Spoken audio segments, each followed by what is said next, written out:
Hello, my name is Kayla Marie Drummond, and today I'm going to be doing a project on hustle culture, really evaluating the rhetoric behind it, specifically this video made by Andy Frisella, who is kind of the kingpin of hustle culture. Now, for those of you who aren't aware, hustle culture is basically this idea that's really promoted on the internet largely, that you need to work hard. You need to grind, you need to hustle, you need to put work and achievement above everything else. And we see a lot of implicit biases, we see a lot of implicit warrants and claims that, when really evaluated, don't make sense. And yet, we find that this is fed to a lot of younger people, especially people in our generation who might have grown up on these memes and videos and Instagram posts. And so, this video in particular is titled Do the Work by Andy Frisella. And the reason why I chose this video is because the first couple of minutes really encapsulates all of hustle culture. So let's get started. To look yourself in the mirror and tell yourself the fucking truth. And so what we see starting out is really an appeal of emotion. We see slow and somber music. We see really bright lights in the background and city, which for a lot of people makes us feel almost like, oh, we got to conquer, we got to get out there, we got to work hard, and we got to achieve. You know, when we think of big cities like New York City, that's what a lot of people think of. Yeah, dude, sometimes it's really, really hard. Sometimes it does make you feel really bad. But wouldn't you rather feel like shit for 5 minutes and then craft a plan to actually fix the problem? Wouldn't that feel better than telling yourself a bunch of feel-good nonsense up front and then still having the same problems you have right now a year from now? And again, we're continuing with these emotional themes, but what I find interesting is already we're starting the video with the assumption that the problems in your life are caused from you, right? This just idea that the reason why you're unhappy right now isn't because of some unforeseen circumstances, isn't because of something outside of your control. It is because you have not taken control of your life. This completely ignores a lot of the reasons why people currently feel unhappy. When you look at your body, the reason you don't like your body is because you haven't earned the right to feel good about your body. Right? And so when we look at that, the reason you don't like your body is because you haven't earned the right to like your body. Many might push against this and say, what does that even mean, to earn the right to like your body? Right? This idea of earning a body, period, does not exist in many other cultures. And what I find really interesting is the imagery behind it too. We see a man eating pizza on a toilet and with very greasy hair eating pizza on a couch.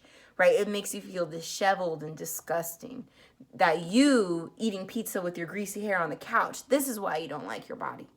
And it completely assumes that you're not working hard, that is the core of why someone may not like their body, which completely ignores the reality of eating disorders like binge eating, anorexia, body dysmorphia, where a lot of these people who are victims of these disorders do work very hard for their body and earn it in terms of hours in the gym and restrictions in their food choices, but they still feel unhappy. When you look at your bank account and it's less than what you think it should be, the reason it's less than what you think it should be isn't because someone's screwing you. It's because you haven't done the work required to have a different fucking number there. Right, again, you didn't do the work required. The assumption is that this is your fault. You didn't do the work required to have the fucking number in there. Now, this is just abhorrently wrong, because when we actually look at it, we're seeing that wage inequality is growing. We're seeing that stagnant wages are a huge issue.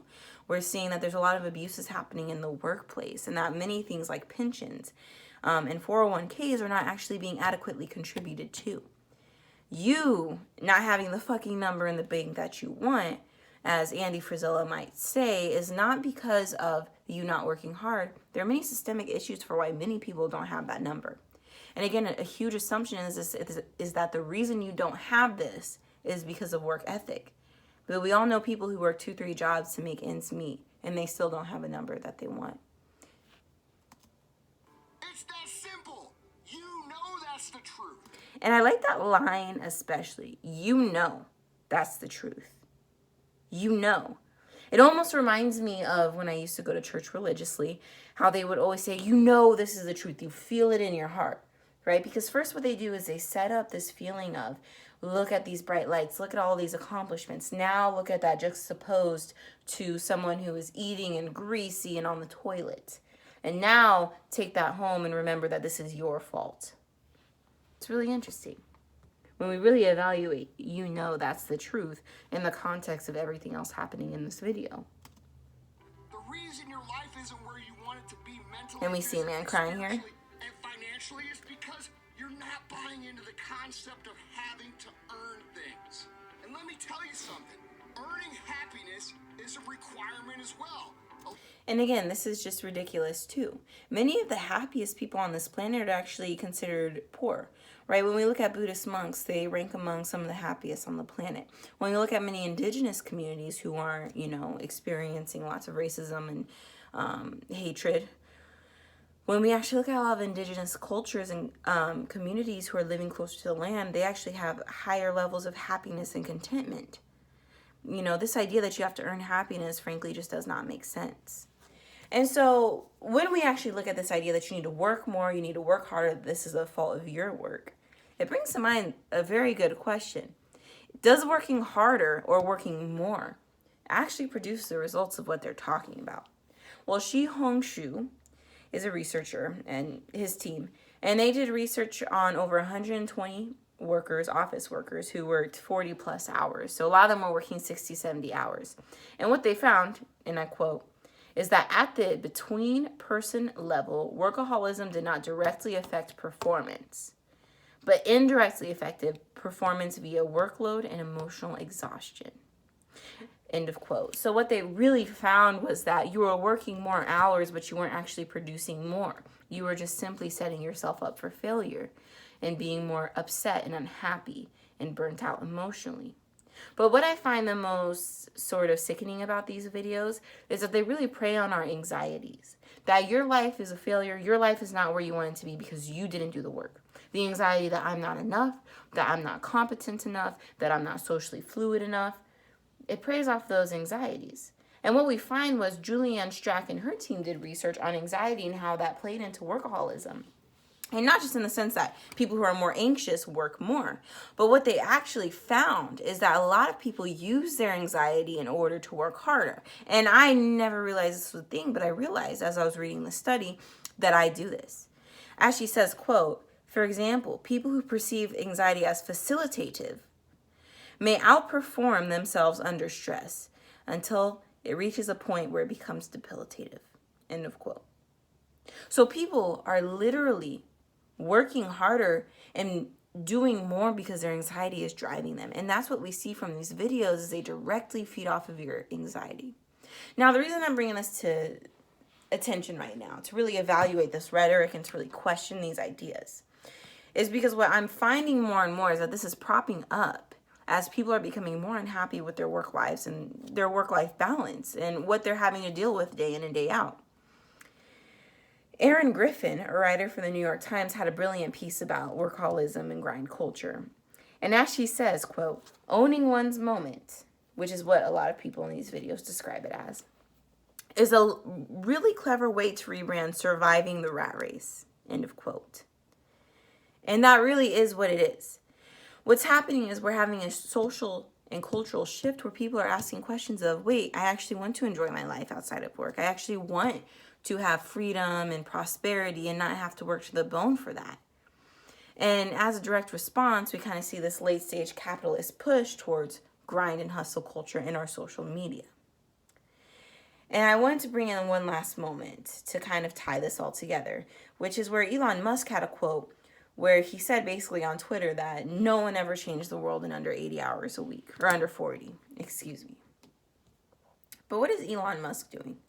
What are the elites doing in our society? They're not working 80 hours.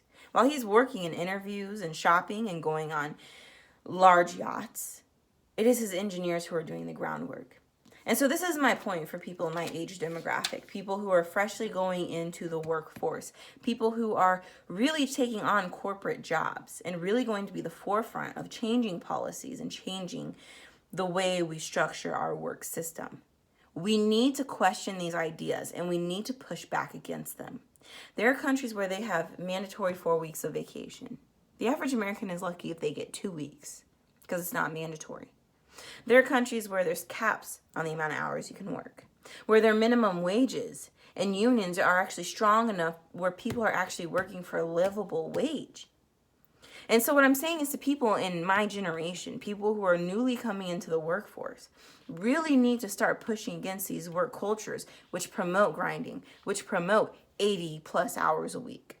We need to start pushing for politicians who are actually going to enact and put in place bills that give workers rights, that give us freedom, and that give us the ability to actually have work-life balance. Because the system that we have right now is not maintainable, and it is slowly eroding the social and familial fabric of our culture and society. And so I'm leaving you with one last point. You are not your work. You are not your work ethic, right? Which is kind of controversial. While videos and posts and images and memes coming from hustle culture, might want you to feel this way, I really want you to think what they're saying. It's not late stage capitalism. It's not the abuse of the elite. It's not the lack of worker rights. None of that is the reason why you might be going through what you want to go through. It's not our corrupted food system either. It's you. Does that really make sense? And is this something you really want to keep promoting? So thank you for listening. I hope anyone out there who is really engaging in the workforce really chooses to push for better, because our society simply cannot keep overworking ourselves like this. And it's not maintainable. Thank you.